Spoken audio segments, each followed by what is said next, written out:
This is my stock market analysis coming up with projections on the S&P 500. But first, this important information, please do read this slide. It tells about our approach to analyzing the market and about you using the information and the importance of owning your own trades. All right, our premium services preview is ending this weekend. We had hundreds and hundreds of people take advantage of this, seeing tons of our stuff at no cost. And now we're offering specials for them to become a member, a premium member. And you can actually, if you didn't sign up for the premium services preview, or if you did, of course, and you want to take advantage of these specials, go to askSlim.com, go to the top of the website, and click Join Upgrade Now. That's going to take you to a page that shows you the specials, and it gives you a great opportunity to really learn the analytical style that we have.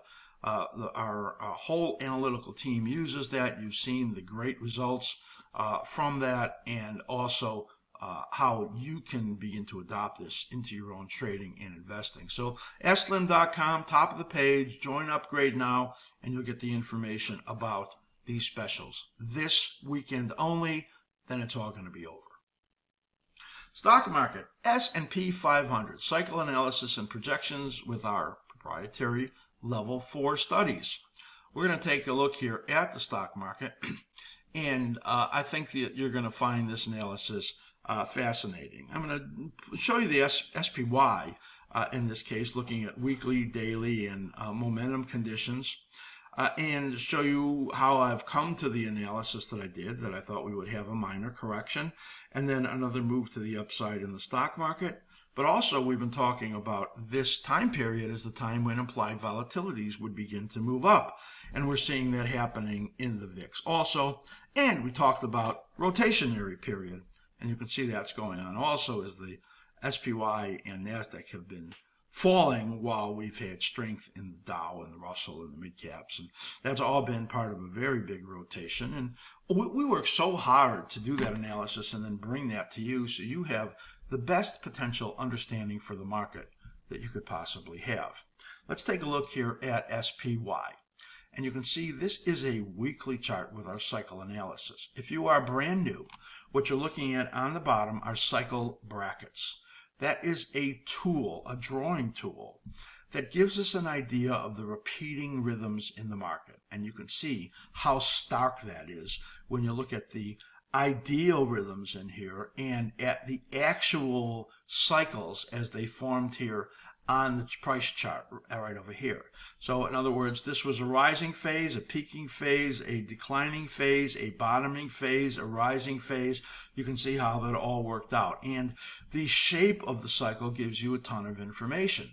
As you have a correction right in here that finished in the support zone about halfway down from this, and this cycle was configured positively. It says the next cycle has a high percentage probability of taking out that high, which it easily did. The next cycle was the same, a high probability of taking out that high after the correction, and you can see that it did. Now we are in a period of the mid-cycle correction right over here. So this is a dominant cycle, and this is the minor cycle in this harmonic family.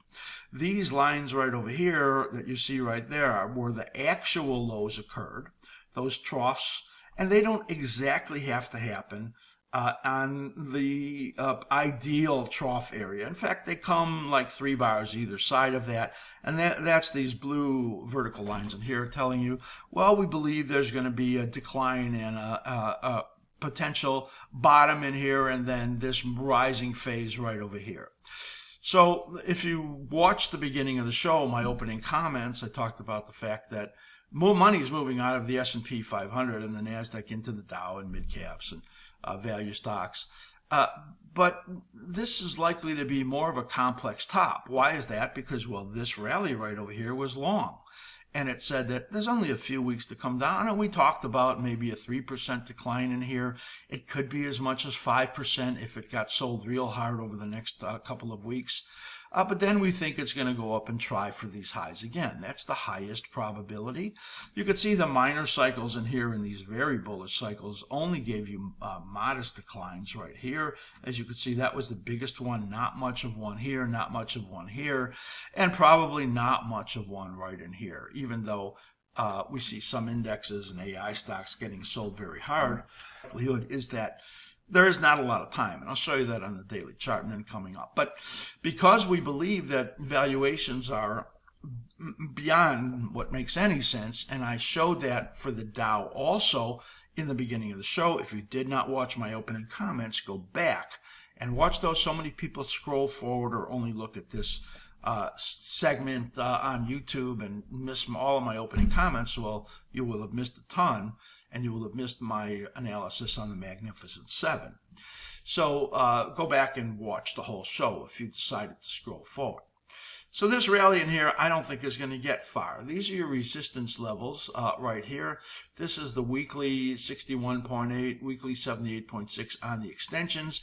These are the monthly ones. So if the stock market got crazy and valuations got up to 205 or 206%, then you'd get up over here to about 585. I give that a very low probability.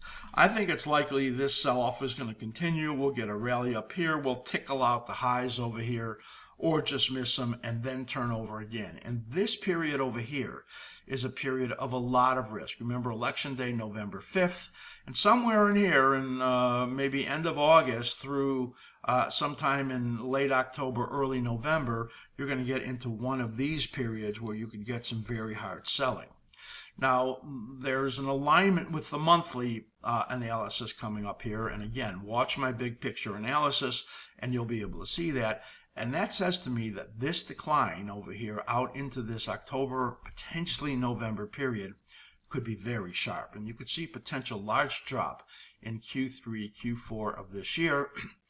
That's why I think that in the beginning I made comments that, traders are going to have a lot of opportunity in here, but investors should be getting on their selling shoes for this next rally over here, because that could be a good opportunity to make some important exits.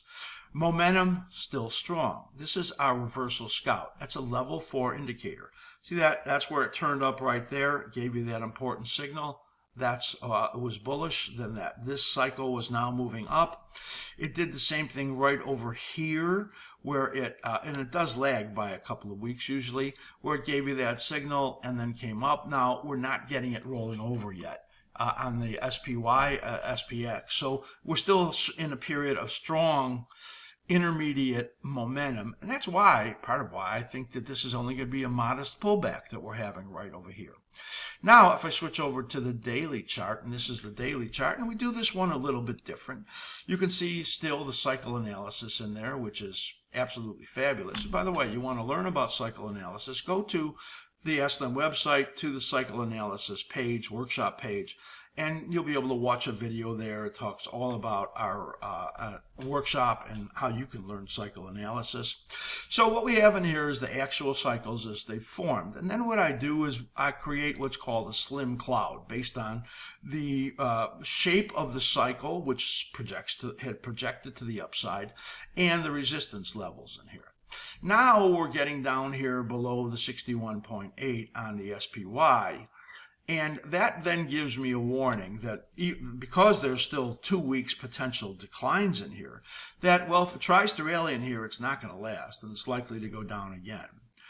Well, if it gets under this level here, the 78.6, that is at about 547 approximately, then that's going to give you another warning of weakness. And if you do that, well, if you get under 542.52, that's where this cycle low is. That's going to confirm the peak is made, and you're likely to be seeing the momentum turning down. Now, here is the option bias study. This tells you how to keep your positions biased in a particular symbol, and you can see it's here at the P3, the positive 3 level. Here it is right over here, P3. You can't quite see that. Let's see, there's the 3 coming up right there.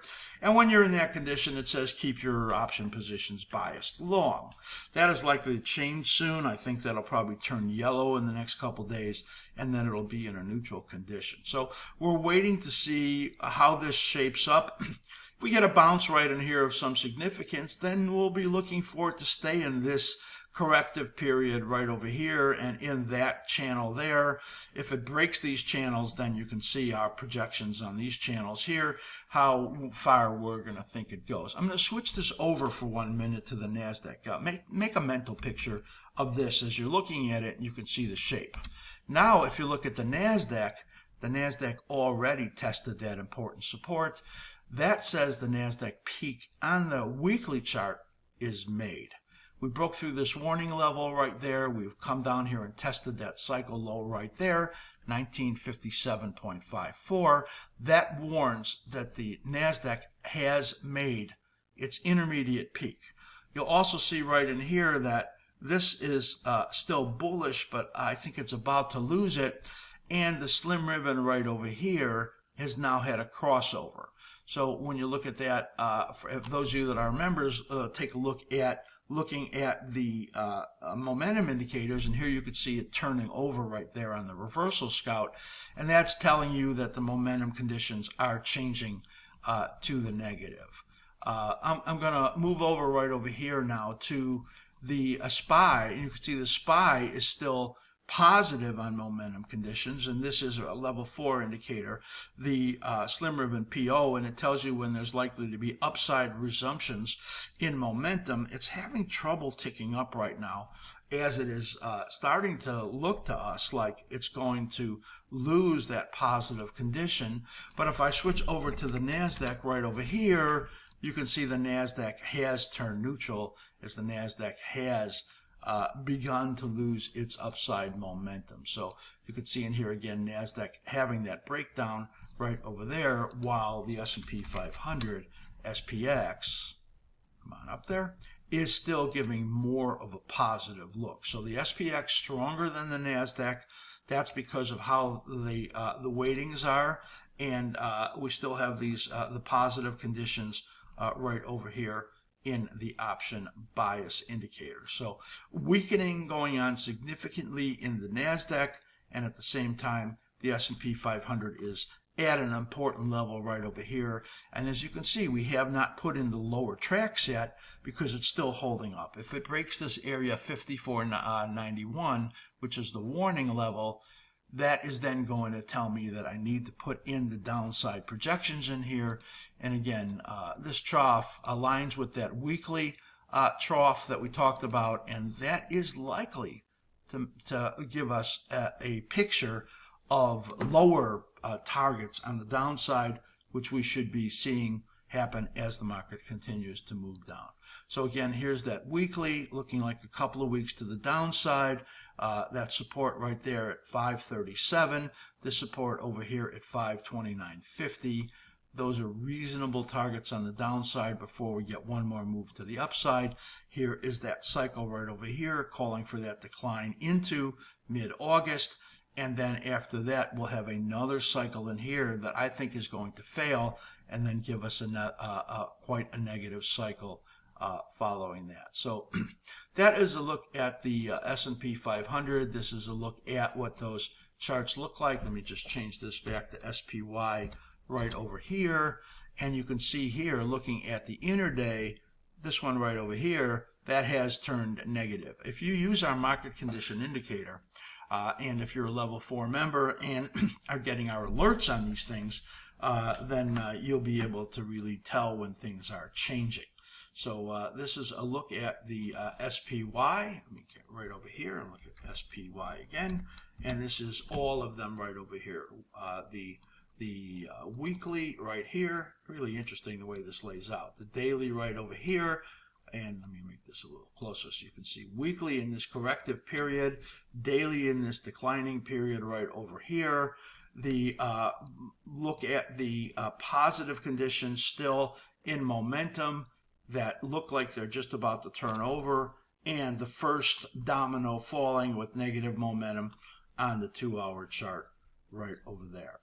So I want to bring in the VIX because this is so important. We had talked about the VIX giving you a look at what should be a pop in implied volatilities coming up.